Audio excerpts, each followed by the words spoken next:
Hello everyone, let's start the part two. हम लोगों ने कल out of 14 pages I guess around 8 pages complete किए थे। बाकी का आज कंप्लीट करेंगे। इसमें मैक्सिमम जो इम्पोर्टेंट क्वेश्चंस हैं वो कवर हो जाते हैं। हमारा जो एक सब्जेक्ट है टॉट्स। अब इसमें कंज्यूमर प्रोटेक्शन एक्ट हमारे सिलेबस में है या नहीं है वो पूछना पड़ेगा। मैडम से अगर कोई कॉलेज जा रहा है तो वो पूछ के बताए तो हम लोग वो भी कंप्लीट कर देंगे, तो पूरा सब्जेक्ट ही कंप्लीट हो जाएगा। फिर इसके बाद टॉट्स का टॉट रिलेटेड का सिर्फ क्वेश्चन एंड आंसर बाकी रहेगा। तो कंज्यूमर प्रोटेक्शन एक्ट को छोड़ के बाकी सब आज हमारा कंप्लीट हो जाएगा। उसमें जो जो इम्पोर्टेंट है डिटेल में नहीं गए हैं हम लोग, बिकॉज टाइम नहीं है हमारे पास इतना। तो लेट्स स्टार्ट विथ जहाँ पे हमने कल हमने किया था फॉल्स इम्प्रिजनमेंट। कोई अगर अगर कोई रॉन्गफुली विदाउट लीगल जस्टिफिकेशन किसी को रॉन्गफुली कहीं कन्फाइनमेंट करता है, कन्फाइनमेंट मतलब एक छोटी सी जगह में कैद करता है, या उसको कहीं रिस्ट्रेन कर देता है, उसको कैद कर देता है, तो द कन्फाइनमेंट और रिस्ट्रेन में B physical such as locking someone in a room, or maybe psychological such as threatening someone with violence, किसी को violence से threat करना, तो psychologically किसी को arrest करना, psychologically किसी को threat पहुंचाना, तो वो भी false imprisonment में आएगा। इसमें for example an employer who locks an employee in a room as punishment may be liable for false imprisonment. उस एम्प्लॉयर उस बॉस के ऊपर फॉल्स इम्प्रिजनमेंट का केस हो सकता है। As would a police officer who arrest someone without legal justification. Similarly अगर कोई पुलिस वाला भी विदाउट लीगल जस्टिफिकेशन किसी को अरेस्ट करता है तो he will also be liable for false imprisonment.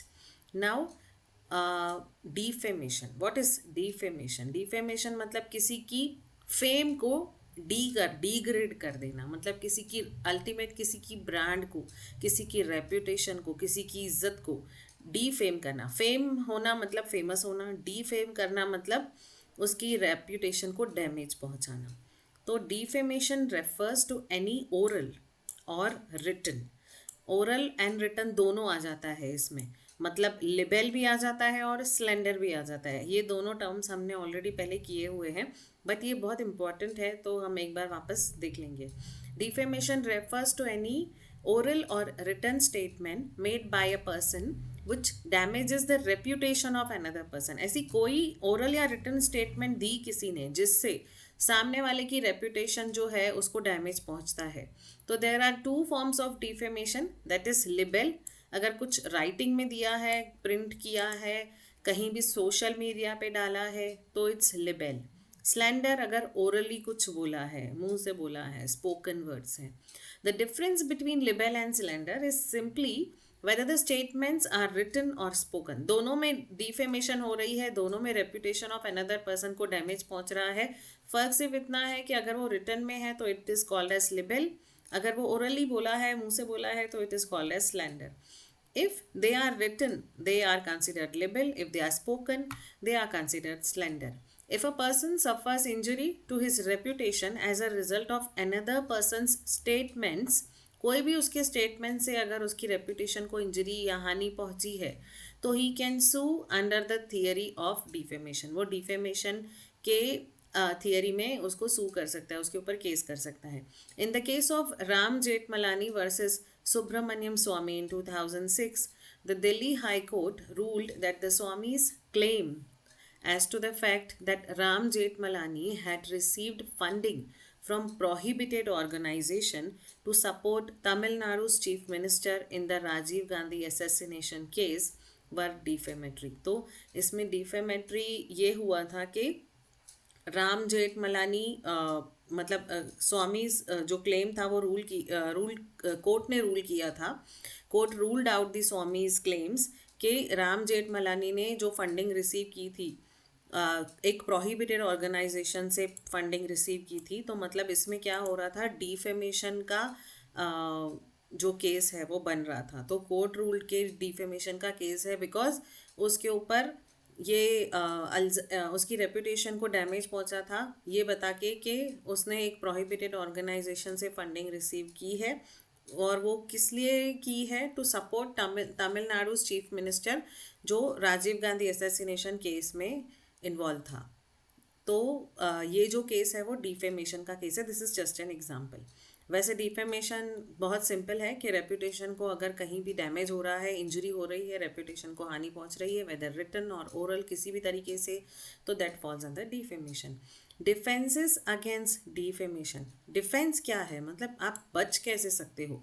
अगर डिफेमेशन हुआ है किसी बंदे से, आपने गलती से किसी के लिए कुछ बोल दिया है, तो आप उससे बच कैसे सकते हो, उससे बचने के क्या तरीके हैं, हाउ टू एस्केप फ्रॉम, उसके लिए डिफेंस क्या क्या अवेलेबल है। There are certain defences a person can take to escape liability of compensation for defamation. The following are some defences.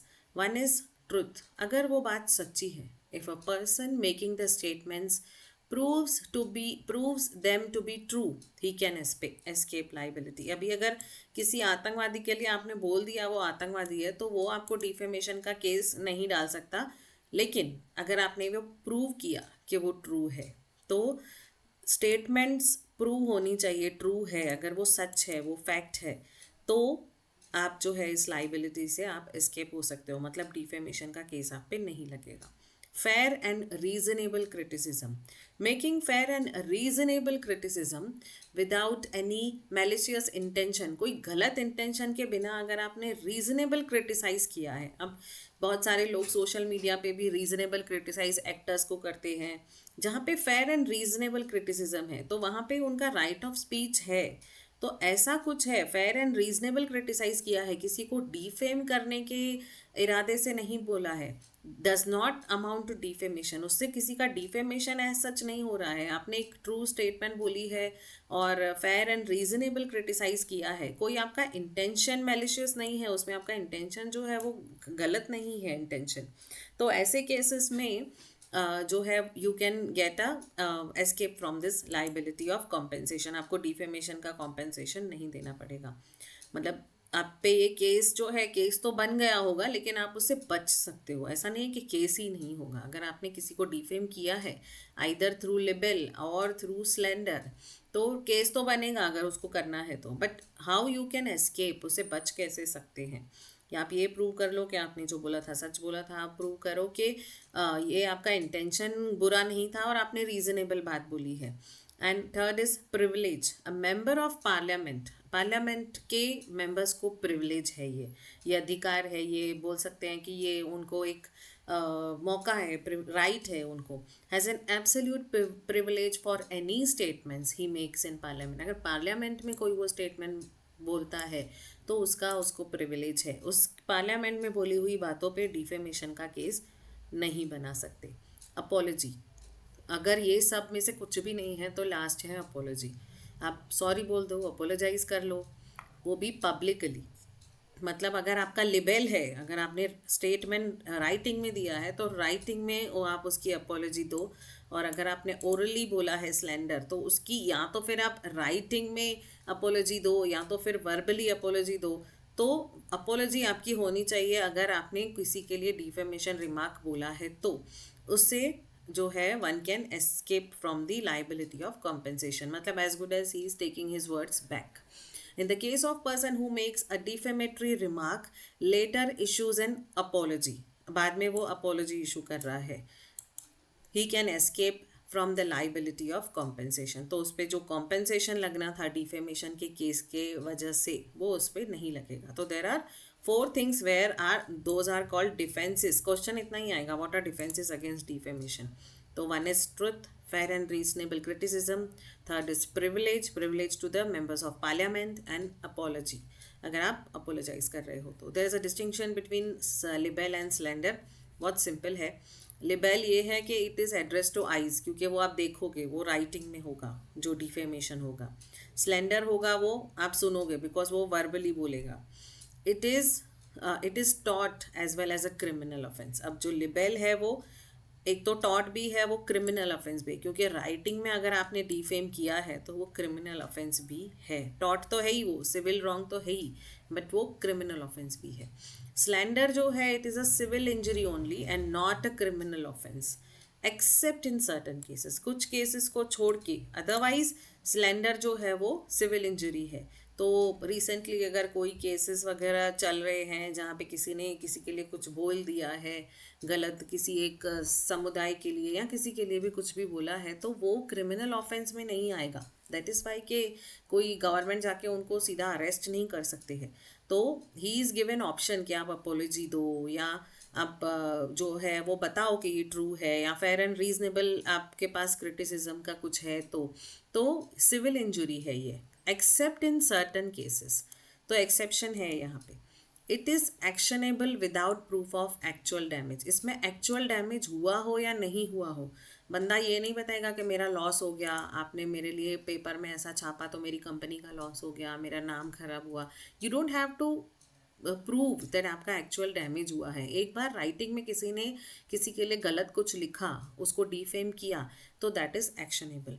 ये एक्शनेबल तभी होगा जब आप प्रूफ ऑफ एक्चुअल डैमेज दोगे, आप बताओगे कि एक्चुअली डैमेज हुआ है, एक्चुअली हमारी मान हानि हुई है, हमारा सेल्फ जो रेस्पेक्ट है उसको हानि पहुंची है, हार्म हुआ है, किस तरह की इंजरी हुई है, किस तरह का डैमेज हुआ है, वो प्रूफ आपको देना होगा, तो ही it is actionable. Otherwise it is, मतलब एक्शनेबल होने के लिए आपको प्रूफ देना पड़ेगा। The defamatory statement is made in some permanent and visible form such as writing, printing, pictures. तो ये जो स्टेटमेंट होगी वो दिखेगी और वो परमानेंट होगी। एक बार किसी ने पेपर में कुछ कहीं भी सोशल मीडिया पे अगर कुछ दे दिया तो दैट इज़ परमानेंट अनलेस वो वापस विड्रॉ ना करे। और विजिबल फॉर्म में होगा, सच एज राइटिंग होगा, प्रिंटिंग होगा, या पिक्चर्स के थ्रू उसने जो भी लिबेल किया होगा। तो picture will also come under libel. तो अगर कुछ ऐसा कार्टून बना के किसी की डिफेमेशन करने की कोशिश की है तो वो नहीं बोलेगा कि मैंने कुछ लिखा नहीं है, it doesn't come under libel, but that also come under libel अगर कोई ऐसा पिक्चर है। The defamatory statement is made by spoken words. तो इसमें तो स्लैंडर में स्पोकन वर्ड्स है तो ही उसको स्लैंडर बोलते हैं। Now torts relating to movable property. Movable property से रिलेटेड टॉट्स, एक्चुअली ये इमूवेबल प्रॉपर्टी होना चाहिए, क्योंकि अगर ट्रेसपास है तो ट्रेसपास वो इमूवेबल प्रॉपर्टी से रिलेटेड ही होगा। तो यहाँ पे ये दिया हुआ है उन्होंने कि ट्रेसपास, और ऐसा भी हो सकता है इन सम केसेस कि मूवेबल प्रॉपर्टी के लिए भी ट्रेसपासिंग मतलब जो है वो उस जिसका ये अथॉरिटी है, फॉर एग्जांपल अगर किसी की लैंड है तो वो चलो वो तो इमूवेबल हो जाएगी, लेकिन ऐसी कोई जगह है, उनकी कोई कार है या उनका कोई भी ऐसा चीज़ है जो मूवेबल है but trespassing is not allowed, तो वैसा भी हो सकता है। तो मूवेबल प्रॉपर्टी रिलेटेड क्या टॉट्स हैं? Trespass to property, it means when a person with a wrong intention and unreasonably, intention wrong होना चाहिए, ये important है अगर आपको इसको trespass को tort prove करना है तो वो tort तो है ही but actionable करना है तो it means when a person with a wrong intention and unreasonably कोई reason नहीं है उसके पास, without the consent, उसकी कंसेंट के बिना, उसकी परमिशन के बिना, विदाउट एनी लॉफुल अथॉरिटी, आपकी कोई लॉफुल अथॉरिटी नहीं है, एंटर्स समवंस प्रॉपर्टी और causing disturbance into someone's property, उसकी प्रॉपर्टी में जाके डिस्टर्ब करना है या उसकी प्रॉपर्टी में सिंपली एंटर भी करना। अगर वो वहाँ पे है, लिखा है कि ट्रेसपासिंग नॉट अलाउड, तो आप अगर लॉफुल अथॉरिटी नहीं हो, आपको परमिशन नहीं है, आपने कंसेंट नहीं लिया हुआ है और आप गलत इंटेंशन से एंटर कर रहे हो, तो आप जो है वो ट्रेसपासिंग आप पे एप्लीकेबल होगी। तो वेदर मूवेबल प्रॉपर्टी हो या नॉन इमूवेबल प्रॉपर्टी हो, ट्रेसपासिंग नॉट अलाउड तो नॉट अलाउड। नाउ ट्रेसपास एब इनिशियो मतलब क्या कि स्टार्टिंग से ही ट्रेसपासिंग हुई है, मतलब इसका मतलब ये हुआ है कि किसी ने गलत ये दिखाया कि मुझे परमिशन है अंदर जाने की, मतलब वहाँ पे बाहर जो भी वॉचमैन होगा या जो भी होगा उससे बोला कि यहाँ पे मुझे अंदर जाने की परमिशन है, ऐसा करके उसने एब इनिशियो मतलब स्टार्टिंग से ही ये बताया कि मुझे मतलब स्टार्टिंग से ही गलत किया, from the beginning, trespass from the beginning ही हुआ, मतलब उसने प्रूफ ही गलत दिखाया कि देखो मेरे पास परमिशन है अंदर जाने की। तो when a person has authority of law to enter upon the land of another, उसके पास अथॉरिटी है, but latter is guilty of an act such as misconduct making his original entry tortious, उसने जो ओरिजिनल एंट्री ही गलत तरीके से की है, मतलब बिगनिंग से ही ट्रेस पासिंग है, बाद में जाके ट्रेस पासिंग प्रूव हुआ ऐसा नहीं है। उसने जो ओरिजिनल एंट्री की थी वो ही टॉर्टियस थी, वो ही गलत थी, उसने वो ही मिसकंडक्ट किया है कि ही हैज़ अनलॉफुली, मतलब गलत डॉक्यूमेंट दिखा के या गलत इन्फॉर्मेशन दे के उसने एंट्री की है, तो बिगनिंग से ही ट्रेस पासिंग है। तो अगर क्वेश्चन आता है what is trace pass ab initio, तो it is when a person has authority, उसने दिखाया कि मेरे पास लॉ की अथॉरिटी है to enter into some land, but बाद में पता चलता है कि ही इज़ गिल्टी ऑफ, उसने जो ओरिजिनल एंट्री दिखाई थी वो ही उसकी टॉर्टिस थी, वो ही रॉन्ग थी। Here he is liable for damages for both entering the land and further misconduct। तो पहले तो उसका ट्रेस पासिंग गलत ही है स्टार्टिंग से ही, और फर्दर उसने जो मिसकंडक्ट किया उसके लिए भी वो लाइबल है। Now public and private nuisance, तो काइंड ऑफ न्यूसेंस क्या क्या हो सकते हैं, public and private. Public nuisance मतलब जो सोसाइटी को अफेक्ट करे, जनरल पब्लिक को अफेक्ट करे। Examples can be obstructing a public way by digging a trench, carrying on trade with which causes an offensive smell। तो पब्लिक, जहाँ पे public है, पब्लिक प्लेस है या जनरली पब्लिक को अगर कुछ नुकसान पहुँच रहा है तो वो पब्लिक न्यूसेंस है। प्राइवेट न्यूसेंस मतलब जहाँ पे एक पर्टिकुलर इंडिविजुअल को या पर्टिकुलर एक एरिया के लोगों को या पर्टिकुलर ग्रुप ऑफ पीपल को जो फुल्ली पब्लिक नहीं हो, विद इन द लिमिट के, फॉर एग्जांपल एक घर के लोगों को ही वो नुकसान पहुंचा रहा है या एक दो आजू बाजू के घर के लोगों को नुकसान पहुंचा रहा है, तो वो जो है वो प्राइवेट न्यूसेंस में आ जाएगा। Public nuisance affect some particular individual or individuals as distinguish, ये यहाँ पे प्राइवेट आएगा। Private nuisance affect some particular individual or individuals as distinguished from the public at large, जो पब्लिक एट लार्ज में नहीं गिने जाएंगे तो वो प्राइवेट न्यूसेंस में आएंगे। यहाँ पे ये प्रिंटिंग मिस्टेक है आई गेस। तो examples, excessive noise and vibrations में कॉन्स्टिट्यूट अ प्राइवेट न्यूसेंस, अगर आजू बाजू में कोई बहुत लाउड स्पीकर में आवाज़ चला रहा है तो वो प्राइवेट न्यूसेंस हुआ। लेकिन अगर कोई ऐसी कोई ट्रेड कर रहा है जहाँ से बहुत ऑफेंसिव स्मेल आ रही है उसकी फैक्ट्री से, तो एट पब्लिक को वो इफेक्ट कर रही है, तो that will be the private nuisance. Now torts relating to movable property, ये ठीक है, ये तो वापस लिखा हुआ है आई गेस, यहाँ पे था torts relating to movable property. Now write short note on conversion or trover. तो what is conversion or what is trover, let's see. Conversion or trover means unauthorized possession of personal property or alteration of property of a real owner। अभी इसमें क्या है कि किसी की property का unauthorized possession करना, ट्रोवर, इलीगली अनऑथोराइज वे से किसी की प्रॉपर्टी के पेपर्स को अल्टर करना, रियल ओनर को बदल के किसी और को मेंबर बनाना। तो the conversion or trover means unauthorise possession of personal property, किसी के पर्सनल प्रॉपर्टी पे अनऑथोराइज पोजेशन किया, और alteration of property of real owner, जो रियल ओनर है उसकी प्रॉपर्टी पे अल्ट्रेशन किए, कुछ भी चेंजेस किए, अल्ट्रेशन मतलब अमेंडमेंट किए, चेंजेस किए। The essence of conversion is not benefit to wrongful taker but loss to rightful owner। ये बहुत इंपॉर्टेंट लाइन है कि ज़रूरी नहीं है इससे अल्ट्रेशन करने वाले का फ़ायदा हो, बट वो ये देखता है, ट्रोवर करने वाला ये देखता है कि जो एक्चुअल ओनर है, जो राइटफुल ओनर है, उसका नुकसान होना चाहिए। मतलब वो प्रॉपर्टी के पेपर फॉर एग्जांपल ज़रूरी नहीं है वो अपने नाम पे करेगा तो ही उसे ट्रोवर या कन्वर्जन बोलेंगे, वो हो सकता है किसी और के थर्ड पर्सन के नाम पे कर दे, या वो हो सकता है कि उसी के ही बेटे या बेटी या उसी के ही भाई के नाम पे कर दे। मतलब एक प्रॉपर्टी है अगर किसी ए के नाम पे, तो मैं जो हूँ, मैंने वो प्रॉपर्टी जो है खुद के नाम पे नहीं की, ज़रूरी नहीं है कि मेरे लिए वो बेनिफिट है। मैंने क्या किया, उसको कुछ ऐसे जो भी अल्ट्रेशन किए पेपर्स में कि वो उसके भाई के नाम पे हो गई।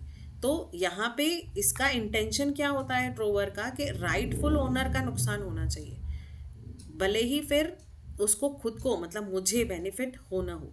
तो the essence of conversion is not benefit to wrongful taker. जो रॉन्गफुल काम कर रहा है ज़रूरी नहीं है वो खुद के बेनिफिट के लिए कर रहा है, बट वो उसका मेन इंटेंशन क्या है, लॉस टू राइटफुल ओनर, जो एक्चुअल ओनर है उसका लॉस होना चाहिए, तो ही उसे कन्वर्जन या ड्रोवर बोलेंगे। तो कन्वर्जन बाय डिस्ट्रक्शन, कन्वर्जन के भी टाइप्स हो सकते हैं कि डिस्ट्रॉय ही कर दिया, तो destruction of good or article belonging to another is a act of conversion by destruction।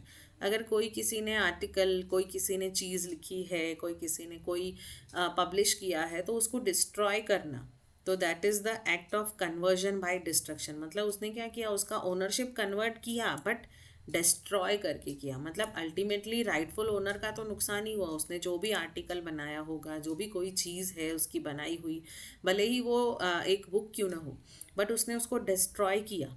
तो destruction of a good or article belonging to another is a act of conversion by destruction. तो उसने conversion तो किया but कैसे, destroy करके। If an act is done without the authority of owner, पर उसकी owner की अथॉरिटी के बिना किया है, ओनर से बिना पूछे ये किया है, तो दैट इज द डिस्ट्रक्शन। तो एग्जाम्पल्स है, replacing wine with water is a conversion of whole liquor. तो वाइन की बोतल में पानी डाल दिया, तो अब पानी डाल दिया तो इसका मतलब ये नहीं कि जिसने पानी डाला उसको पूरी वाइन मिल गई, उसने अपने बेनिफिट के लिए किया, वैसा नहीं है। उसने सिर्फ इसलिए किया कि उस बंदे को वाइन नहीं मिलनी चाहिए, तो उसने डिस्ट्रॉय किया, यहाँ पे वो वाइन को गिरा दिया एंड वाटर से कन्वर्ट किया। Second, spinning of cotton into यान, उसकी परमिशन के बिना अगर कॉटन को यान में कन्वर्ट किया, तो यहाँ पे जो है वो, उसको अगर कॉटन चाहिए होगी तो उसको कॉटन नहीं मिली, यान में कन्वर्ट हो गई, तो he has distracted the cotton, दो कन्वर्टेड इनटू यान, बट कन्वर्जन हुआ है, डिस्ट्रक्शन हुआ है। और grinding wheat into wheat flour, अगर उसको वीट को उसका आटा बना दिया, तो फिर यहाँ पर भी अगर उसने उसकी ये तो एक सिंपल एग्जांपल्स है, मतलब हाइपोथेटिकल है, ये कोई ऐसा नहीं है कि हमको कन्वर्जन और ड्रोवर के लिए आएंगे, but to understand the concept कि जहाँ पे मेन चीज़ जो है वो डिस्ट्रॉय हो रही है, जो वीट है वो डिस्ट्रॉय हो रहा है और वो कन्वर्ट हो रहा है इनटू फ्लावर, तो वो आटा बन गया। तो यहाँ पे अगर उसकी अथॉरिटी के बिना ये हुआ है तो that is conversion by destruction. Now what is mean by contributory negligence. Contributory मतलब सब लोग मिलके कॉन्ट्रीब्यूट कर रहे हैं। Negligence, we all know what is negligence. तो नेग्लिजेंस होना, इग्नोरेंस होना। Discuss the doctrine briefly and state the exceptions if any. तो कॉन्ट्रीब्यूटरी नेग्लिजेंस क्या है? Contributory negligence basically means ignorance from both the parties involve. अगर किसी चीज़ में दो पार्टीज हैं और मतलब दोनों से मिलके कंट्रीब्यूशन, जैसे हम कंट्रीब्यूशन करके कोई पार्टी करते हैं, वैसे कंट्रीब्यूट करके दोनों से नेग्लिजेंस हुआ है, मतलब दो लोगों से मिलके कोई गलती हुई है। फॉर एग्जांपल, एक कोई पार्टनरशिप फर्म है, तो एक अगर उनका कुछ अगर इंटेंशन है कि कुछ इंपोर्ट करना है, तो अगर इंपोर्ट करने के टाइम पे उन्होंने एक की जगह दूसरी चीज़ मंगा ली गलती से, तो नेग्लिजेंस हुआ है। लेकिन कोई एक दूसरे पे ब्लेम नहीं कर सकता कि ए पार्टनर की गलती है, या वो नहीं बोल सकता कि बी पार्टनर की गलती है। यहाँ पे कॉन्ट्रीब्यूटरी नेग्लिजेंस है, दोनों का मिलके नेग्लिजेंस है। इग्नोरेंस जो है वो दोनों पार्टीज का इन्वॉल्व है, one can not blame the other. तो दो या दो से ज़्यादा जन मिलके अगर कोई इग्नोरेंस या कोई गलती उनसे होती है, तो that is contributory negligence. Contributory negligence basically means ignorance from both the parties involved. If a person is driving a car without any brakes, met with an accident with another person who was driving on a wrong side of road, तो ये बहुत अच्छा example है। अगर कोई बंदा गाड़ी चला रहा है जिसमें ब्रेक ही नहीं है, तो पहले तो उसकी गलती है ये कि उसकी गाड़ी में ब्रेक नहीं है और वो गाड़ी चला रहा है। सामने वाले भी रॉन्ग साइड से आ रहा है, तो उसकी भी गलती है क्योंकि वो रॉन्ग साइड से आ रहा है। मतलब यहाँ पे क्या हुआ, दो जन ने मिलके नेग्लिजेंस हुआ और उस वजह से जो है वो एक्सीडेंट हुआ, मतलब कुछ भी जो है वो डैमेज हुआ या इंजरी हुई या केस बनने की शक्यता आई। तो ये आई क्यों? बिकॉज दो लोगों का मिलके इसमें नेग्लिजेंस था। तो ये केस में कंट्रीब्यूटरी नेग्लिजेंस होगा। कोई एक बंदा जो है वो रेस्पॉन्सिबल नहीं होगा, मतलब ये जो ड्राइव कर रहा था विदाउट ब्रेक सिर्फ वो रेस्पॉन्सिबल नहीं होगा, जो रॉन्ग साइड से आ रहा था वो भी रेस्पॉन्सिबल इक्वली होगा। This results in contributory negligence. It is a defence available to the defendant in case of contributory negligence. तो ये एक डिफेंस अवेलेबल है, मतलब डिफेंडेंट के। फॉर एग्जांपल इस केस में जो रॉन्ग साइड में गाड़ी चला के आ रहा था उसने केस किया इस पे, जो जिसके गाड़ी में ब्रेक ही नहीं थी। तो यहाँ पे इस बंदे को जिसकी गाड़ी में ब्रेक फेल थी या ब्रेक थी ही नहीं, तो ऐसे बंदे के पास एक ऑप्शन मिल जाता है खुद को डिफेंस करने का। वो ये बोल सकता है कि तुम भी तो सही नहीं आ रहे थे, तुम भी तो रॉन्ग साइड से आ रहे थे। तो जहाँ पे दोनों की गलती होती है, कॉन्ट्रीब्यूटरी नेग्लिजेंस होता है, तो वहाँ पे डिफेंडेंट को जो है ये एक मतलब फ़ायदा हो जाता है, उसको एक प्रिविलेज मिल जाता है कि वो खुद को डिफेंस कर सकता है। तो it is a defence available to the defendant in case of contributory negligence which prevents the plaintiff to get compensation. इसके वजह से क्या होगा, अगर इसको कॉम्पेंसेशन मिलने वाला होता, जो रॉन्ग साइड से, अगर ये रॉन्ग साइड से नहीं आ रहा होता तो इसको कॉम्पेंसेशन मिलता, क्योंकि इसकी कोई गलती नहीं थी, उसकी गाड़ी में ब्रेक फेल था। बट क्योंकि ये खुद भी रॉन्ग है, खुद भी नेग्लिजेंस है, तो दोनों का मिला के नेग्लिजेंस है, इसीलिए प्लेंटिफ को इसमें कॉम्पेंसेशन नहीं मिलेगा या मे बी कम मिलेगा। तो इसमें जो डिफेंडेंट है उसके लिए फ़ायदा हो जाता है, वो खुद को डिफेंस कर सकता है। अब exceptions to contributory negligence, what are the exceptions? Contributory negligence will not be applicable in the cases where the plaintiff did not have to take any duty of care। मतलब जहाँ पे plaintiff को कुछ नहीं करना था। फॉर एग्जाम्पल इसी case में अगर हम सोचे कि वो गाड़ी सिर्फ खड़ी थी, भले ही रॉन्ग साइड पे या फिर पार्किंग में खड़ी थी, तो यहाँ पे इसको कुछ करना ही नहीं था। He don't have to take any duty of care, इसका कोई रेस्पॉन्सिबिलिटी नहीं था, तो यहाँ पे नेग्लिजेंस की बात ही नहीं आती है। तो कॉन्ट्रीब्यूटरी नेग्लिजेंस का जो एक्सेप्शंस है वो एप्लीकेबल नहीं होगा, जहाँ पे प्लेंटिफ का कुछ एक्शन लेना ज़रूरी नहीं था या एक्शन लेना ही नहीं था, बनता ही नहीं था। For example, a mishap occurs in train due to the driver not closing all the doors properly। अब फॉर एग्जाम्पल एक कुछ मिस हैपनिंग हुई है, कुछ गलत हुआ, कुछ एक्सीडेंट हुआ या कुछ लोग गिरे या किसी को इंजरी पहुंची, तो ये क्यों हुई? क्योंकि ड्राइवर ने सारे डोर जो है वो प्रॉपरली क्लोज नहीं किए। तो अब यहाँ पे क्या होगा, leading to an individual falling from that door. तो उस वजह से क्या हुआ, वो इंडिविजुअल उस डोर से गिर गया। अब यहाँ पे इंडिविजुअल को कुछ नहीं करना था, यहाँ पे इंडिविजुअल मतलब जो बंदा गिर गया उसकी कोई responsibility, he did not have to take care of that duty. He was not responsible के डोर बंद होनी चाहिए, ही अज्यूम्ड के डोर बंद होगा और उस वजह से वो गिर गया। तो ऐसे केसेस में कॉन्ट्रीब्यूटरी नेग्लिजेंस एप्लीकेबल नहीं होगा। यहाँ पे ट्रेन का जो ड्राइवर है वो पूरी तरह से रेस्पॉन्सिबल होगा। इसमें वो ये नहीं बोल सकता है कि तुम्हारी भी तो ड्यूटी है कि अंदर खड़े रहो। तो ऐसे केसेस में कॉन्ट्रीब्यूटरी नेग्लिजेंस जो है वो एप्लीकेबल नहीं होगा। Now short note on res ipsa loquitur. Res ipsa loquitur का मतलब है थिंग्स स्पीक्स फॉर इटसेल्फ, जो खुद ही खुद के बारे में बताएंगे।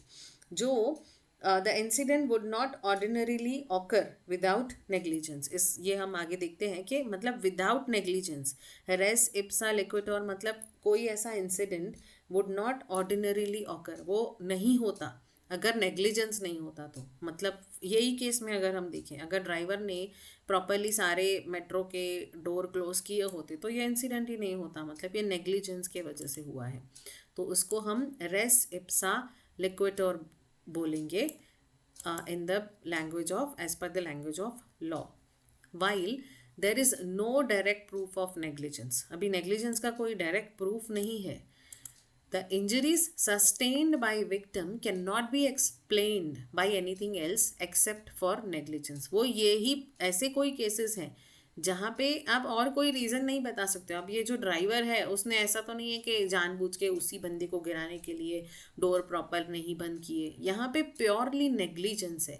यहाँ पे प्योरली ये बोल सकते हैं कि उसने ध्यान नहीं दिया, कोई इंटेंशनल नहीं था। There was not a mains Riya, that was not done deliberately, या कोई गलत इंटेंशन से नहीं किया गया था, लेकिन ये है कि नेग्लिजेंस से किया गया था। तो ऐसे केसेस को रेस इप्सा लिक्विटोर में कंसिडर किया जाएगा.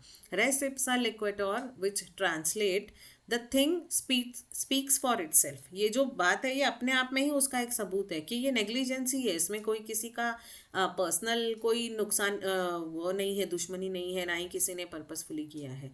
तो दैट इज़ फॉर नेग्लिजेंस. लेकिन नेग्लिजेंस है इसका मतलब ये नहीं कि वो छूट जाएगा, तो उसके लिए भी कानून में सज़ा है.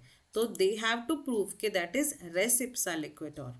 तो for example, Anita is walking past a two-story commercial building. At the same time, the construction and renovations are being done to this building by a construction company. XYZ construction company का दो दो दो स्टोरी का commercial building बन रहा था, वहाँ पे कंस्ट्रक्शन और रिनोवेशन का काम चालू था. एज यहाँ पे अनीता आएगा, टाइपिंग एरर है. As Anita walks by building, a wrench falls into her head. She sustains brain injury as a result. अब यहाँ पे उसको brain injury हुई. तो Anita and her legal team cannot prove negligence on part of XYZ construction company. यहाँ पे सामने ही दिख रहा है कि नेग्लिजेंस की बात नहीं है. अगर वो कंस्ट्रक्शन कंपनी का काम चल रहा था तो there is no such point of negligence. It is understood कि अगर कहीं बिल्डिंग का काम चल रहा है तो कुछ ना कुछ ऐसा हो सकता है जहाँ से एक्सीडेंट हो, कुछ इंजरी, कुछ डैमेज हो सकता है. तो यहाँ पे नेग्लिजेंस का पार्ट नहीं बोल सकते हैं. Since no one saw any worker dropping the wrench. तो यहाँ पे कोई व्रेंच को ड्रॉप नहीं कर रहा था purposefully. However the jury awards her full compensation. तो इस केस में कैसा था, जजेस ने, जूरी मतलब जजेस ने फुल कॉम्पेंसेशन मिला अनीता को. ऑन द बेसिस ऑफ कौन से डेनिम के हिसाब से मिला उसको, ये है रेस इप्सा लिक्विटोर के बेसिस पे उसको मिला कि ये जो है यहाँ पे प्योरली दिख रहा है. दो एक्चुअली ये है कि लीगल टीम प्रूव नहीं कर पाई इनका नेग्लिजेंस. यहाँ पे प्रूव ही नहीं कर पाई कि XYZ कंपनी ने नेग्लिजेंस से, मतलब उनकी जो उन्होंने इग्नोरेंस से हमारे ऊपर ईंट गिराई और मेरी ब्रेन इंजरी हुई. तो यहाँ पे उसकी टीम को प्रूव करने की रादर ज़रूरत ही नहीं पड़ी. वो प्रूव कर भी नहीं पाई और ज़रूरत भी नहीं पड़ी. बट वो that thing speaks for itself, वो सामने ही दिख रहा है. तो उसको बोलेंगे रेस इप्सा लिक्विटोर. ये सामने ही दिख रहा है कि इसमें कंस्ट्रक्शन की कंपनी की गलती है. दो कंस्ट्रक्शन के किसी बंदे ने लेके ऐसे उसके ऊपर ईंट नहीं फेंकी है, बट वो सामने दिख रहा है कि दैट इज़ जो है, यहाँ पे कोई प्रूफ की ज़रूरत नहीं है. No direct proof of negligence is required. तो रेस इप्सा लिक्विटोर जब भी आता है तो ये एग्जांपल अगर हम याद करेंगे कि अगर कोई बिल्डिंग से कंस्ट्रक्शन कंपनी का काम चालू था और उसने उसके ऊपर कुछ अगर गिरा एंड उसका इंजरी हुआ, तो इन दैट केस वो प्रूव कर भी नहीं पाएगी कि कंस्ट्रक्शन कंपनी का नेग्लिजेंस था, ना ही उसको प्रूव करना है. Under the term race ipsa लिक्विटोर में वो उसके अगेंस्ट केस कर सकती है कि उन लोगों का नेग्लिजेंस की वजह से ये हुआ है. उनको कुछ भी उसका जो है रेमेडी लेनी चाहिए, उनको कुछ भी उसकी प्रिकॉशंस, नॉट रेमेडी, प्रिकॉशन लेना चाहिए था कि ताकि नीचे जाते हुए लोगों को कुछ लगे ना. वॉट इज डिसीट और fraud? Discuss in detail essential of taught of deceit. तो डिसीट मतलब फ्रॉड, इंटेंशनली कुछ. A tort of fraud or deceit means intentional misrepresentation, कुछ गलत प्रेजेंट करना जानबूझ के, intentionally. और concealing the existing fact, या फिर सच को छुपाना. सच को छुपाना या गलत रिप्रेजेंट करना, दोनों ही फ्रॉड और डिसिट में, डिसिट के अंडर आते हैं. With the knowledge of it, और इस चीज़ का पता होना. ऐसे नहीं कि इग्नोरेंस में किया, मुझे पता नहीं था, मुझे नहीं पता था ये सच, ऐसा कुछ नहीं है. अगर सच को छुपाया है, कंसीलिंग द एग्जिस्टिंग फैक्ट, और इंटेंश या सच को छुपाया है या सच को गलत तरीके से रिप्रेजेंट किया है, उसका नॉलेज होते हुए. And giving misinformation by one person to another, एक बंदे ने किसी दूसरे को मिस इन्फॉर्मेशन दिया to benefit from the injury or damage of other person, उस बेनिफिट लेने के लिए. तो that is called the fraud, that is called the deceit. अब what are the essential of the fraud? To prove that fraud or deceit has been committed by a person, it should satisfy the following elements. ये elements उसमें cover होने चाहिए. Defendant made a false representative. एक तो अभी ये defendant ही fraud या डिसेट के लिए कंसिडर किया जाएगा, क्योंकि जिसके ऊपर केस किया है वो ही कोई गलत रिप्रेजेंटेशन कर रहा है, वो ही कोई सच छुपा रहा है। मतलब जिसके ऊपर केस किया हुआ है उसने अगर कोई सच छुपाया, उसने अगर कोई गलत रिप्रेजेंटेशन दिया, तो वो टॉर्ट ऑफ फ्रॉड और टॉर्ट ऑफ डिसीड में आएगा। मतलब ये मेन एलिमेंट क्या है, चार मेन एलिमेंट क्या है कि डिफेंडेंट ने फॉल्स स्टेटमेंट दी है कि भाई नहीं भाई मैंने तो ऐसा नहीं किया है, पहली बात तो ये होगी। दूसरा, defendant must have known that the statement is false, और उसे पता होना चाहिए ये फॉल्स है, मतलब उसने जानकारी में झूठ बोला है, ऐसा नहीं कि उसको पता नहीं था। तो defendant must have known that the statement is false and believed it to be not true, उसको पता है कि ये जो है ये स्टेटमेंट गलत है, जानबूझ के इंटेंशनली उसने गलत स्टेटमेंट दी है। Defendant must have made the statement intending to deceive the plaintiff, उससे कुछ छुपाने की बात की है उसने, उससे बचने की बात है उसकी, मतलब वो इसलिए कर रहा है ताकि वो केस से खुद को डिफेंड कर पाए, अपने आप को बचाने के लिए। अगर उसने कोई इंटेंशनल मिस रिप्रेजेंटेशन की है, कोई सच छुपाया है, तो उसके ऊपर और एक केस लग जाएगा, that is tort of fraud. तो the plaintiff must have suffered damage in consequence of false statement, उस फॉल्स स्टेटमेंट की वजह से जिसने केस किया है उसको नुकसानी हुई है, तो ही वो ऑलरेडी केस लगा हुआ होगा उस पर और एक केस लगा देगा, that is tort of fraud या फिर टॉर्ट ऑफ डिसीट। कि तुमने एक तो ये कमिट कोई, फॉर एग्जांपल अगर हम कार एक्सीडेंट की बात करें, तो कार एक्सीडेंट ऑलरेडी उसके ऊपर केस चल रहा होगा, ऊपर से उसने खुद को बचाने के लिए कुछ फॉल्स मिस रिप्रेजेंटेशन किया होगा, और ऊपर से उसने ये किया होगा कि उसको पता नहीं है, कि उसको पता है कि ये गलत है, फिर भी वो खुद को बचाने के लिए ये गलत स्टेटमेंट दे रहा है, और ऊपर से ये इसलिए कर रहा है ताकि उसको प्लेंटिफ से वो बच सके, इसलिए कर रहा है। और प्लेंटिफ को इस उसके मिस रिप्रेजेंटेशन से, फॉल्स स्टेटमेंट से उसको नुकसान पहुंचा है, तो फिर वो उसके ऊपर और एक केस लगा देगा, दैट इज दी फ्रॉड का, टॉर्ट ऑफ फ्रॉड का। Now doctrine of strict liability and exceptions. Introduction. The principle of strict liability states that any person who holds dangerous substance, अब ये strict liability जो है वो किसके ऊपर होती है? स्ट्रिक्ट लाइबिलिटी उनके ऊपर होती है जो डेंजरस सब्सटेंसेस में डील कर रहा होता है रेगुलरली। किसी का कोई ऐसा बिजनेस है जो डेंजरस सब्सटेंसेस में डील कर रहा है, जैसे कि उनको MSDS मतलब बनाना है, MSDS जो डेंजरस सब्सटेंस होते हैं उसका सेफ्टी डेटा बनाना है, या फिर कोई ऐसे हजार्डियस केमिकल्स हैं, कोई ऐसे गैसेस का उनका काम है, तो वहाँ पे स्ट्रिक्ट लाइबिलिटी उनके ऊपर है कि उनको अगर वो डेंजरस सब्सटेंस में डील कर रहे हैं, who holds dangerous substances in his और हर प्रेमाइसेस, अगर उनकी प्रेमाइसेस में डेंजरस सब्सटेंस रखे हुए हैं जो लोगों के लिए डेंजरस है, shall be held liable if it escapes the premises and causes any harm. अगर वो उसके प्रेमाइसेस में रखा हुआ है और प्रेमाइसेस से बाहर निकली वो डेंजरस चीज़ और उसने किसी को हार्म पहुंचाई, तो उसके ऊपर वो स्ट्रिक्ट लाइबिलिटी है, कि उसके ऊपर ये लाइबिलिटी है कि वो डेंजरस सब्सटेंस अगर प्रेमाइसेस में रख रहा है, तो वो डेंजरस सब्सटेंस अपने प्रेमाइसेस में बाहर लेके जाके दूसरे को हार्म नहीं होना चाहिए। This concept came into being after the case of Reliance versus Fletcher. 1868 में ये केस हुआ, उसके बाद ही ये कंसेप्ट आया। As per the facts, F had a mill on his property, उसकी प्रॉपर्टी पे एक मिल था, and to power it he had constructed a reservoir on his land, अपनी ही लैंड पे उसने एक छोटा रिजर्वायर कंस्ट्रक्ट किया था उसकी मिल को पावर देने के लिए। मतलब रिजर्वायर से जो है वो जनरेट होता था पावर, और वो पावर उस मिल को मिल रहा था। Due to some accident the water from reservoir flooded the coal mine of R, उसके बाजू में एक कोल माइन थी, कोयले की माइन थी, और वो वाटर जो है उस आर के कोल माइन को उसने फ्लड कर लिया। मतलब कोल माइन तो उसकी गई, एक बार पानी चला गया, तो इसका वाटर जिसकी मिल थी ये इसका नेबर था और उसका नेबर था, उसकी कोल माइन थी और उसके वहाँ पे रिजर्वायर का पूरा पानी आ गया। वो रिजर्वायर उसने इसलिए बनाया था ताकि उसको पावर मिले उसकी मिल चलाने के लिए। Subsequently R filed a suit against F.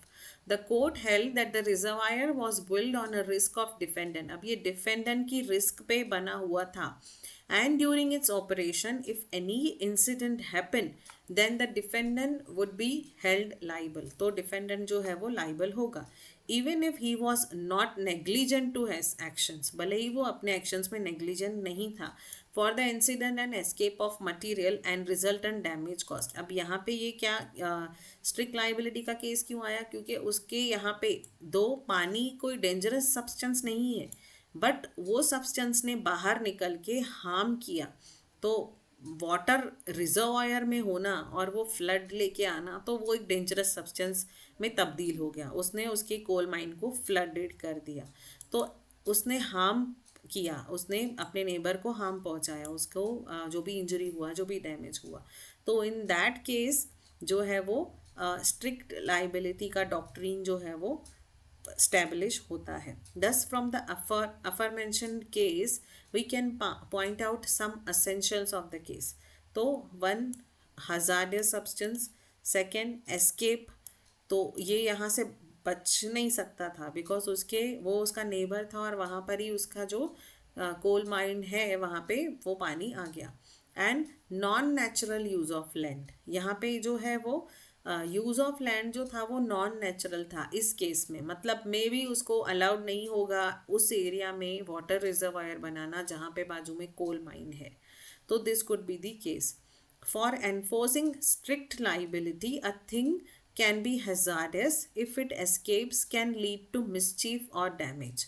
Stuff like अगर किसी ने बॉम्ब रखा है अपनी प्रेमाइसिस में, या ग्रोइंग पॉइजनस ट्रीज, वो अपने एरिया में पॉइजनस ट्रीज ग्रो कर रहा है, ऐसा कुछ भी कर रहा है, तो वो हजार्डियस सब्सटेंस है।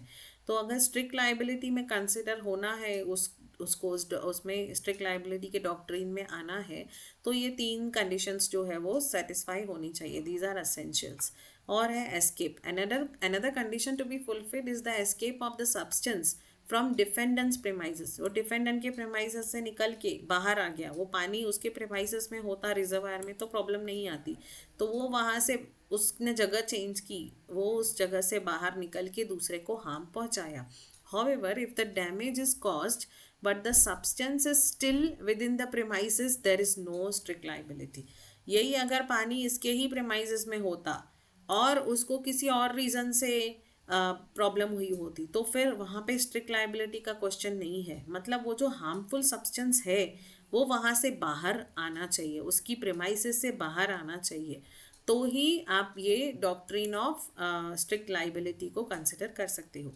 इन the above mention case Rylands versus Fletcher, the construction of reservoirs was non natural use of land. ये non natural use of land था इस केस में, due to which the reservoir had burst. तो reservoir burst ही इसीलिए हुआ because ये non natural था। एंड डैमेज फ्लेचर्स माइन, उसकी जो माइन है वो डैमेज हुई जस्ट बिकॉज वो नॉन नेचुरल यूज था। इट वॉज नॉट नेचुरली, वो रिजर्वायर नहीं था, उन्होंने मैन मेड रिजर्वायर बनाया था, इसीलिए वो रिजर्वायर बर्स्ट हुआ। A water reservoir was considered to be a non natural use of land in coal mining area. तो वो कोल माइनिंग एरिया के लिए जो था वो नॉन नेचुरल था। तो but not in an arid state. यही अगर एक अरिड स्टेट होती तो बात अलग होती। अरिड स्टेट मतलब ऐसी स्टेट जहाँ पे टेम्परेचर्स जो है वो बहुत एक्सट्रीम हाई होते हैं, जैसे राजस्थान है, some areas of Gujarat, Kutch है। तो एरिड स्टेट वो स्टेट होती है जहाँ पे बहुत ज़्यादा हाई टेम्परेचर्स हो या लो रेनफॉल हो, तो ऐसी एरिया में एरिया के हिसाब से जो है वो डिसाइड होगा कि वहाँ पे रिजर्वायर होना चाहिए कि नहीं। तो that depend on the state condition. But इस केस में ये जो था ये केस ऑफ स्ट्रिक्ट लाइबिलिटी का था। Now there are certain exceptions to the strict liability. One is plaintiff fault. अगर प्लेंटिव का फॉल्ट है, उसका खुद का ही फॉल्ट है, तो ये एक एक्सेप्शन है। हम आगे ये देख रहे हैं क्या है। If the plaintiff was at fault and दस damage is caused, then defendant would not be held liable because the plaintiff had himself came in contact with the hazardous thing. अगर खुद की ही उसकी गलती है, वो खुद ही जाके उसने रिजर्वायर को कुछ ड्रिल किया या कुछ ऐसा कुछ किया जिससे उसका पानी उसकी तरफ आ गया, तो अगर उसकी खुद का ही फॉल्ट है तो वो ब्लेम नहीं कर सकता है. स्ट्रिक्ट लाइबिलिटी का कॉन्सेप्ट के लिए वो एक्सेप्शन है. उसकी खुद की गलती है तो he can not do anything. Now act of God, अगर ये ऐसा कुछ चीज़ है जो हमारे हाथ में नहीं है, ह्यूमन के हाथ में नहीं है. The term act of God can be interpreted as an occurrence that is beyond any control of human beings.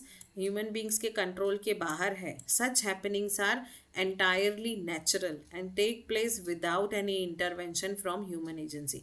तो इस केस में उसको ये भी प्रूव करना होगा कि ये जो रिजर्वायर फटा है वो एक्ट ऑफ गॉड नहीं है, वो उसके non natural use of land की वजह से है. अगर वहाँ पे अर्थक्वेक हुई होती या कुछ और हुआ होता जो एक्ट ऑफ गॉड होता, तो तब स्ट्रिक्ट लाइबिलिटी का क्वेश्चन ही नहीं अराइज होता. Now act of third party, the concept does not apply when the damage is caused by the act of third party. कोई और थर्ड पार्टी ने आके वो रिजर्वायर पे कुछ किया जहाँ पे प्लेंटिफ की गलती नहीं है, डिफेंडेंट की ऑब्वियसली, मतलब उसने खुद जानबूझ के नहीं किया है. जो बंदा है जिसका रिजर्वायर है या जिसका मिल चल रहा था, उसने कुछ गलती नहीं की है, कोई थर्ड पर्सन की वजह से ये नुकसान हुआ है, तो भी उसकी, अगर उसकी ऑब्वियसली उसकी कोई गलती नहीं है तो उसमें स्ट्रिक्ट लाइबिलिटी का क्वेश्चन नहीं आता है. The concept does not apply when the damage is caused by the act of third party. Third party means the individual is neither the servant of defendant nor has any contract. मतलब ऐसा नहीं कि वो बोले कि मेरे servant ने किया है, तो सर्वेंट और वो एक ही माने जाएंगे. अगर जो जिसके ऊपर केस किया है, जिसका मिल है, तो वो ये नहीं बोल सकता कि मेरे सर्वेंट ने किया है या मेरे एजेंट ने किया है, तो उसको और उसको खुद को एक ही माना जाएगा. तो वो थर्ड पार्टी नहीं होगी. थर्ड पार्टी मतलब जिसका इनके साथ कोई भी रिलेशन ना हो, ओवरऑल पूरा थर्ड ही पार्टी हो, वो अलग ही कोई बंदा हो, तो उसका कुछ उससे कॉन्ट्रैक्ट नहीं है, वो उसका सर्वेंट नहीं है, और influence of the work of defendant, और उसका डिफेंडेंट के काम से कुछ लेना देना नहीं है, तो ही वो थर्ड पार्टी होगा. ऑल टुगेदर डिफरेंट होगा. The consent of the plaintiff, this exception is based on the principle of volenti non fit injuria. ये हमने पहले किया था, कल किया था, वॉलंटी नॉन फिट इंजुरिया के. यहाँ पे कैसा होगा कि उसका कंसेंट है, अगर उसकी पूछ के उसको किया गया है, then that will not be, मतलब विलिंगली किया गया है, उसको पता है, तो फिर वो स्ट्रिक्ट लाइबिलिटी का केस नहीं आएगा. This exception is based on the principle volenti not fit injuria. Voluntarily वो कुछ कर रहा है और उसको इंजरी हो रही है तो उसकी गलती है. वो state that if a person put himself in a circumstances where harm may result, वो खुद ही अपने आप के ऊपर कुल्हाड़ी मार रहा है, वो खुद ही ऐसी गलती कर रहा है जिससे उसको इंजरी हो, हार्म हो, वॉलंटरीली कर रहा है. इसका कल हमने एग्जाम्पल देखा था कि अगर कोई पैराग्लाइडिंग कर रहा है, अगर कोई ऐसे स्पोर्ट्स में जा रहा है जहाँ पे उसको ये हो सकता है कि उसको पता है कि यहाँ पे मुझे हार्म होगा, अगर ऐसा कुछ है तो in that case also strict liability does not arise.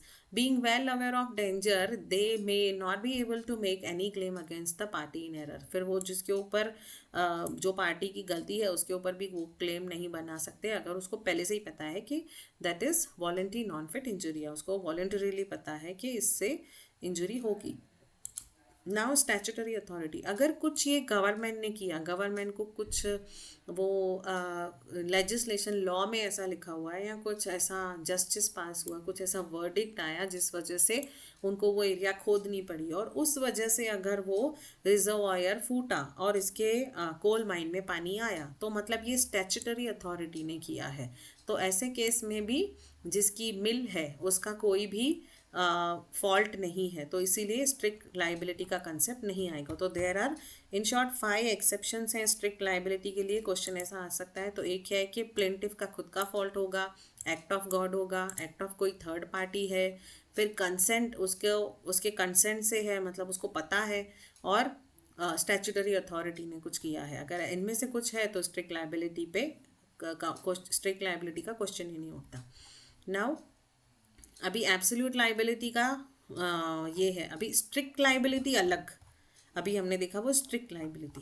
Absolute liability supreme Court ने पहली बार वो आया ही तब जब भोपाल गैस ट्रेजेडी हुआ.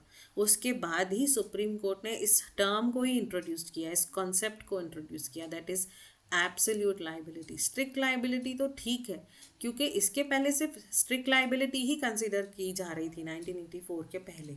तो तब ये था कि उसको स्ट्रिक्ट लाइबिलिटी में कंसिडर करें कि नहीं करें, तो वो बच रहा था बिकॉज ऑफ के एक्ट ऑफ थर्ड पार्टी हो, कंसेंट ऑफ प्लेन, कहीं भी अगर कुछ उस पर एक्सेप्शन उसको मिल सकता, उसको एक्सेप्शन कोई मिले ही ना। तो इसीलिए सुप्रीम कोर्ट को लगा कि एब्सोल्यूट लाइबिलिटी का भी कंसेप्ट होना चाहिए हमारे लॉ में। तो the Bhopal gas tragedy was one of the worst industrial disasters in human history. It occurred on the night of December 2-3, 1984 when a toxic gas leak from the UCIL plant in Bhopal, Madhya Pradesh, India, killed thousands of people and injured hundreds of thousands of others. The incident led to concept of absolute liability. इस incident के बाद ये absolute liability का concept आया, which was first introduced by the Indian Supreme Court in this case. पहली बार अगर ये भी क्वेश्चन आता है कि absolute liability कब इंट्रोड्यूस हुआ, तो that is during the case of Bhopal gas tragedy Supreme Court ने पहली बार इंट्रोड्यूस किया। There are key points related to absolute liability and Bhopal gas tragedy. Absolute liability in Bhopal gas tragedy case, the Supreme Court introduced the concept of absolute liability, which holds that a party engage in hazardous activities. अगर कोई hazardous activity कर रहा है, जैसे कि ये company UCIL is liable to compensate for any harm caused to public, भले ही वो उनको जाने में हुआ है या अनजाने में हुआ है, नेग्लिजेंस से हुआ है या जानबूझ के हुआ है, उससे कुछ फ़र्क नहीं पड़ता। अगर आप हज़ार्डियस एक्टिविटीज़ कर रहे हो, आपकी वजह से हार्म पब्लिक को पहुंचा है, तो आपको उसकी भरपाई करनी होगी, आपको वो कॉम्पेंसेट करना होगा। ये सबसे बड़ी इंपॉर्टेंट चीज़ थी एब्सोल्यूट लाइबिलिटी की, जो सुप्रीम कोर्ट ने इंट्रोड्यूस की।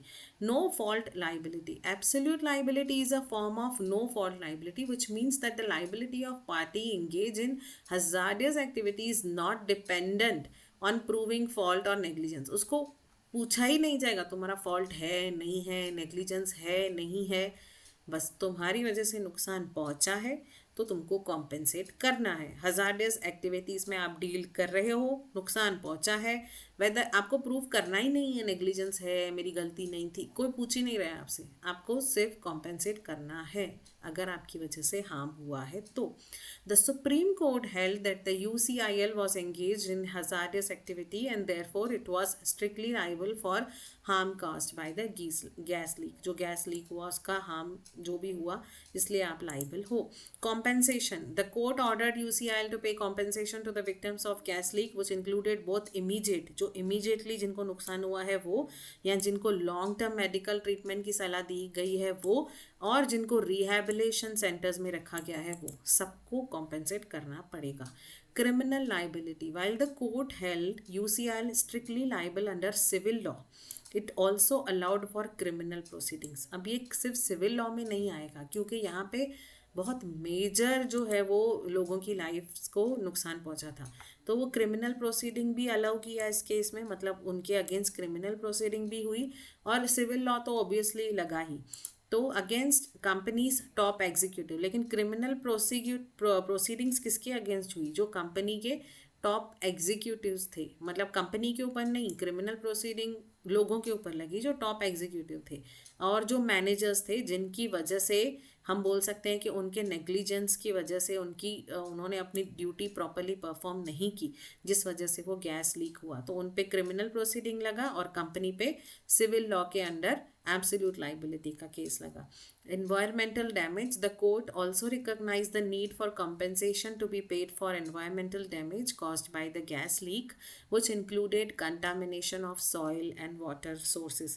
तो water sources एंड सिर्फ लोगों को डैमेज हुआ उतना नहीं, एनवायरनमेंट को डैमेज हुआ, उसका भी उनको कॉम्पेंसेशन करना पड़ा। मतलब सॉइल ख़राब हुआ, वाटर सोर्सेज ख़राब हुए, तो not only to compensate the human का जो था, ह्यूमन लोगों का जो भी नुकसान हुआ था वो भी कॉम्पेंसेट करना था, एनवायरनमेंट को जो नुकसान पहुंचा वो भी उनको भरपाई करनी पड़ी under the absolute liability. Conclusion ये हुआ, the Bhopal gas tragedy was a landmark case in the Indian legal history that introduced the concept of absolute liability. The case highlighted the need for strict regulations and safety measures in hazardous industry. तो hazardous industry के safety measures की जो बहुत बड़ी exorbitant बड़ी list आई वो इस case के बाद ही आई.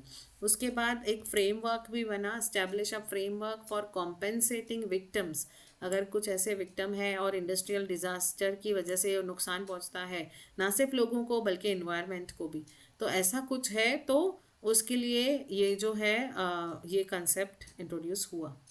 Now vicarious liability. विकेरियस मतलब इनडायरेक्ट. इनडायरेक्ट मतलब फॉर एग्जांपल इसमें बहुत अच्छा एग्जांपल दिया है कि अगर मेरी गाड़ी अगर मेरा ड्राइवर चला रहा है और उससे कुछ एक्सीडेंट हो रहा है तो सिर्फ मेरा ड्राइवर रिस्पॉन्सिबल नहीं है, मैं भी रिस्पॉन्सिबल हूँ क्योंकि मेरी गाड़ी है और मेरे ऑर्डर्स पे वो गाड़ी चला रहा है.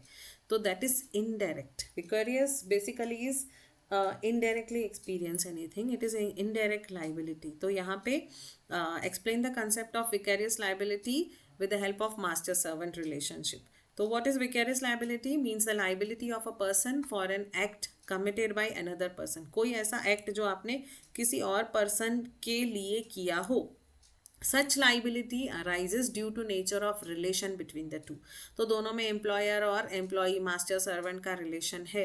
For example, A is a driver who works for B. While driving B's car for taking him to his office, he hits C, a pedestrian, due to his negligence in driving. उसकी driving के negligence, गलती उसकी थी driver की, driver के negligence की वजह से जो रास्ते पे पेडेस्ट्रियन था, जो मतलब जो रास्ते पे सोया था या जो रास्ते पे बैठा था, उसको उसने हिट किया, उसको लगा, उसको मार पड़ी.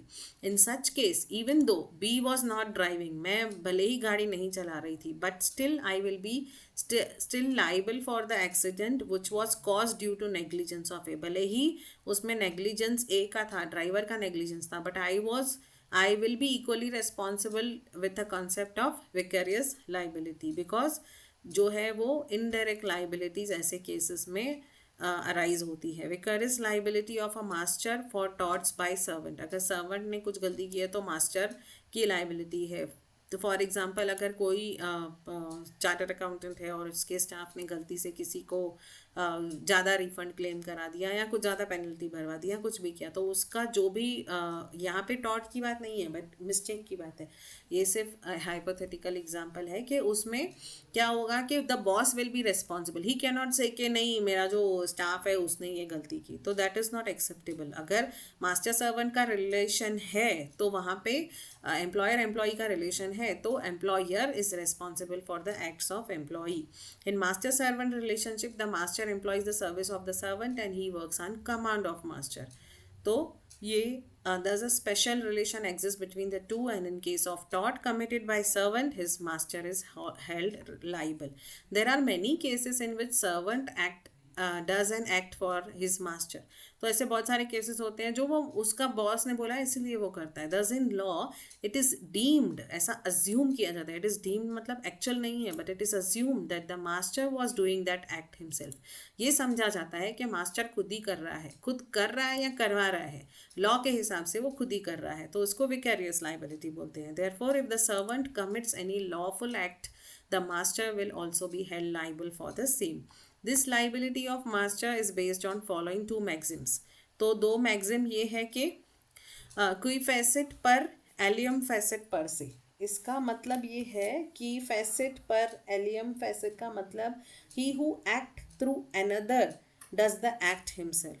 जो दूसरों से अपना काम करा रहा है, इसका मतलब ये है कि वो खुद ही काम कर रहा है. He who acts through another person, इसका मतलब ये है कि he does the act himself as good as उसने खुद ही किया है. It means whenever a person get something done by another person, वो किसी और से करवा रहा है तो वो खुद भी उतना ही रिस्पॉन्सिबल है.